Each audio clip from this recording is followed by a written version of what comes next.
Et salut Picsou et bienvenue dans ce petit pack opening et petite présentation de ma nouvelle espèce. Alors j'ai acheté cette espèce, donc je vais pas vous le cacher, hein, c'est la Messor angularis. Alors à la base j'étais pas très Messor, et puis je suis tombé sur la vidéo de Messorum, hein, je crois que c'était Messorum, qui ont montré plusieurs, dont la Messor angularis que je trouve super jolie, vraiment je la trouve très esthétique. Pas très cher, même si on va en reparler après. Moi je l'ai payé un peu plus cher que ce que j'aurais pu, ou même dû. Donc voilà, je l'ai acheté chez Ants HQ, pardon. Alors en fait j'aime bien Ants HQ parce que je trouve que c'est un très bon site. Malheureusement disons que la Messor en soi n'était pas chère, mais le transport est assez cher et les frais de douane sont assez chers eux aussi. Donc ça c'est un petit peu embêtant, mais voilà, le tout est bien emballé. Alors c'est pas du plastique, hein, le carton noir, hein, c'est du carton recyclé, je crois, noir, je ne sais pas pourquoi. Voilà, beaucoup de précautions pour retirer ma petite Messor angularis. Alors la présentation du pack est toujours jolie, même si elle est moins jolie que les précédents achats que j'ai fait chez eux.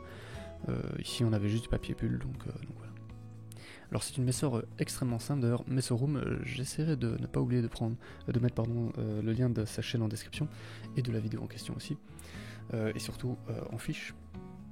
Donc il a fait un classement des Messors les plus faciles, de la plus facile à la plus dure, et la Messor angularis est une des plus faciles, enfin celle la plus facile selon lui d'ailleurs. Donc c'est une Messor assez grande, je crois qu'elle fait 14 à 15 mm, j'ai tenté de mesurer la mienne, je ne vous ai pas montré les images parce que ça donnait rien, mais elle est assez petite, je crois qu'elle faisait environ 13 mm.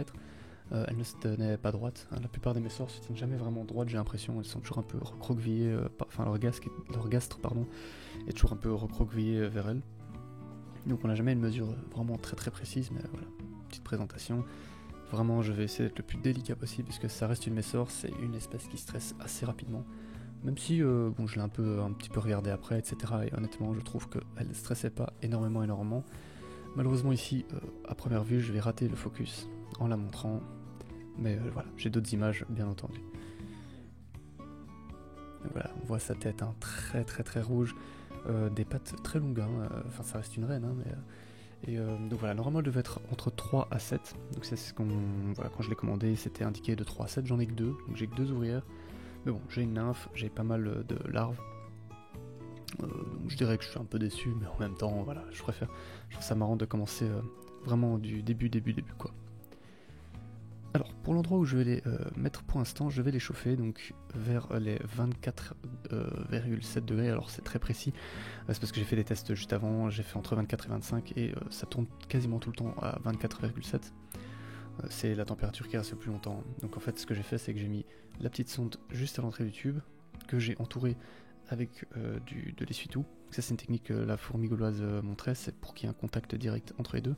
Je mets l'eau en dehors du tapis, pour pas qu'il y ait trop de condensation. Je mets un petit papier isolant et en fait je la mets comme ça dans une boîte à pain à côté de mon bureau. Voilà, la vidéo est très courte, là je finis en vous montrant tous les œufs que j'ai chez mes Nicobarensis. Depuis la dernière vidéo, elles ont pondu une salve énorme, elles se sont vraiment énervées les deux reines. Donc j'avais dit que j'avais plus échauffé, bah, apparemment elles s'en fichent. D'ailleurs je l'ai fait, hein, ça fait 2 jours que je les chauffe plus. Mais elle continue de pondre à fond, donc voilà, très bonne nouvelle. Voilà, je suis très content, honnêtement, je vous donnerai des nouvelles de la Messor angularis le plus rapidement possible. Et c'est sur ces images, pardon, qu'on va se laisser. Je vous remercie beaucoup d'avoir regardé cette vidéo et de l'intérêt que vous montrez aux fourmis. Honnêtement, vous explosez tout. N'hésitez pas à liker parce qu'il y a énormément de vues et très peu de likes. Donc voilà, n'hésitez pas. Merci à tous et à très bientôt. Salut les Picsou!